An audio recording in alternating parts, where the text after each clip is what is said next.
Okay, hi guys. So, if you read the thumbnail or the title to this blog, then you know what this is about. These are the signs that you should look for if your child has RSV, or if you want to, like, if you think your child has RSV, these might be some of the symptoms they might have.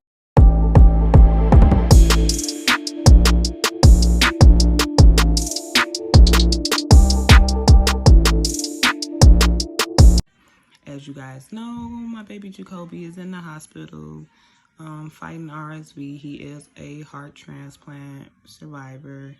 So it's more difficult for him to fight off viruses since he is on immunosuppressants. It's kind of hard to really say what drugs he should get because we don't want his body to be too strong where it fights off the infection and the heart. So it's always a tug and pull, like it needs to be balanced on his treatment plan. So it's a lot of going back and forth about that, but I'll get into that probably in another vlog. But I just wanted to give y'all the rundown of symptoms that he had before I took him in to the emergency room.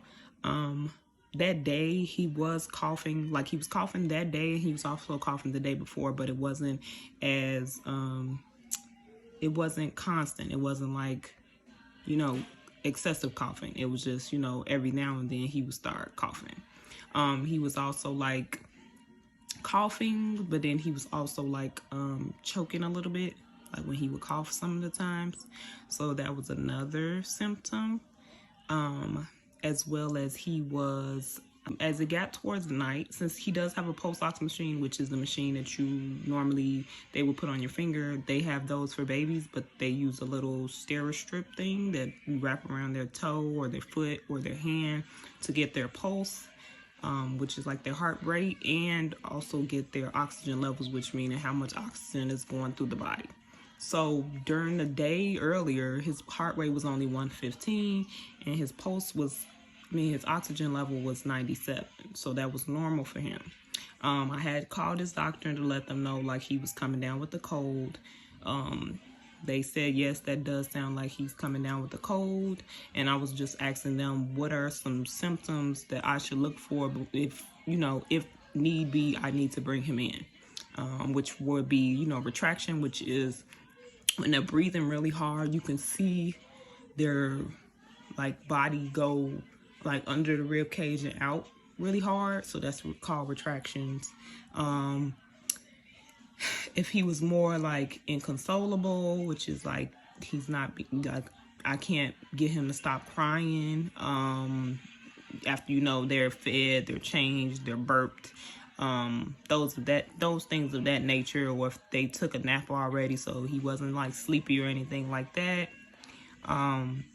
But as the night went on, he did get more like inconsolable. He was crying, which Jacoby is not a crybaby at all. He is like the calmest baby, the happiest baby. So I knew that something was going on. He was also like non-responsive as far as me calling his name, and he's just making noises like he's in pain and just shaking his head, which he normally does, but he just wouldn't respond to me.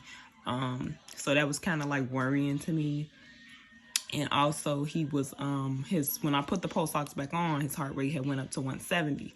So I knew, well, it went up to 160, but when we got to the hospital, it went up to 175, 180, which is dangerously high for him, because that's not his normal anymore. Like, that's not normal for him. So when we got there, well, the car ride there, when we got there, the doctor had like called me back, but I was telling them like, we're already outside. Like, one thing I don't do, I don't play about my babies. Like, if you're sick, I'm gonna stop everything. Everything stops for you to make sure that you're okay. So I already knew that I was bringing him in, but he had threw up when I put him in the car seat at the house. So I knew then like something was going on, because he only throws up when he's sick. So that's another thing, vomiting. So cough, kind of like a choking cough, inconsolable, He didn't run a fever until he got to the hospital. So I think the throwing up really pushed everything into overdrive as far as the RSV. What else? The crying, which is like not even just crying, like a baby crying is normal, but the crying and not being able to stop them from crying, that's an issue. Because it's just showing that they're in pain. If they're not responding to you, that could be the indicator that they may be running a fever or fever is creeping up. So they're just trying to let you know that something is going on with them because babies can't tell you. When we got to the hospital, in the emergency room, he was screaming. When I say screaming, it was like, you know, when babies are hurt, like their feelings are hurt or something, and they pause, and then that really like high-pitched screech. That's what he was doing in hospital, like really, really bad. But since he's a heart transplant patient, he gets VIP. So he, you know, goes before all other patients because he's already susceptible to any type of virus or anything. So he has to be pushed ahead of the line wherever he goes. Doctor's office visits, ER visits, he gets pushed to the front of the line, which is actually a good thing because when they plugged him up, he actually had a fever of 103 and his heart rate was in the 170s at that time. So when they admitted, they was like, we're gonna admit him. They tried to, you know, start his IV, get him some fluids in, gave him the Tylenol because he can't take, you know, Motrin, which, you know, Tylenol is BS, doesn't work. So he can't take Motrin because it interferes with his anti-rejection or the immunosuppressants. So he can't take that at all, like ever. But once we got up, I had told them like we didn't even get up yet, but an hour had went past and we were still in like the room of like the emergency room.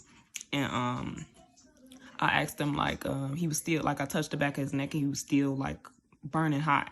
So I asked them like, are y'all sure y'all temperature reading is right? Because they were doing the underarm. I'm like, you might need to do his rectal temperature because it might be more accurate. So when they checked, it was 103. So since they had given him the Tylenol, they were saying they had to wait 4 hours before they could give him another dose so that he wouldn't overdose on it. So, you know, me being me, you know how we you know how black people is, we do what needs to be done for our babies. So, you know, I did the trick of, you know, wiping him down with something cold because we need to bring this fever down. Fevers lead to seizures and we are not doing that. So the nurse told me like, oh, we recommend not to do that because, you know, it makes their body work overtime. Like it does bring the fever down, but it makes their body work harder and it could bring the fever back. I said, well, I'm not going to sit here and do nothing and let my baby just like, I'm not going to do that. I'm not going to let my baby just be here. Yeah. So once I started wiping him down, his fever did come down from 103 to 101, which was in the right direction. And the lady, she was just like, we recommend not to do that, da, da, da. And I was just like, well, I'm going to do it anyway. Like, I'm going to do it. I don't care what you're talking about because it's already a list of things I can't do. And I'm not going to sit here and not do anything. But then she ended up giving me an ice pack. I'm like, right, help, do your job. I really despise hospitals and like certain nurses and doctors just don't make sense to me, which is why I want to go in the medical field because I know so much and I'm so, you know, really informed about everything, not even just being a nurse mom, but like being an advocate for your kids. It's very important. It's very important, especially being black. It's very important because they will run over you and do whatever they want to do to your kid. And it's insane. It's insane. Yeah, those were most of the symptoms. Jacoby is doing better. I want to say doing better. He's not on the CPAP machine anymore, which is the nose oxygen. He's on like the nasal cannula, which is the small tube that just goes in his nostrils. He's come down to about 7 liters, which is very good from where he was at because he was at like 20-30 liters of oxygen. And he's still doing like breathing treatments. He's still on antibiotics. So we're just hoping that baby boy could be home before Thanksgiving. He's been in there a week. hoping he could be home for Thanksgiving so he could meet all his cousins and meet his aunts, like my great aunt, and, you know, meet his little cousins because they have not met yet. And we were just, you know, staying home and staying safe, and his sister got him sick. So I'm working out a plan for that as well because I don't want this to happen again. So I'm gonna see what I can do about that, as far as, like, you know, taking them to school and stuff like that, so they won't have to be. I'm just working on getting like a home care aide so that he can just completely stay home. I can go to work and we can do it like that because this is crazy. But I just want to thank you guys for watching. I'll give y'all more updates as we go along this RSV journey. Just try to keep your babies safe. Y'all babies are not not as vulnerable as my baby is because of his immunosuppressants that he's on. But I know that the RSV is really rapidly going around daycares, schools. So even if your baby is not in daycare or anything else, if your older kids are, please get them swabbed so that you won't have to go through what I'm going through. Even if it's just a little cough, a little sneeze or whatever, better safe than sorry, because I was not thinking that this was RSV. I just thought that, you know, my daughter had a simple cold, and yeah, it turns out it was more. So just be careful, you know, this flu season, RSV season, COVID season, rhinovirus, adenovirus. Like, it's so many just colds and viruses out. It's a lot. So just protect your babies, vitamins, stay hydrated, keep them away from the other kids if they're sick, keep them home from school if they're sick, because they're getting other kids sick and they're bringing that stuff home to babies like Jacoby. So thank you for watching. Subscribe to our channel. Thank you.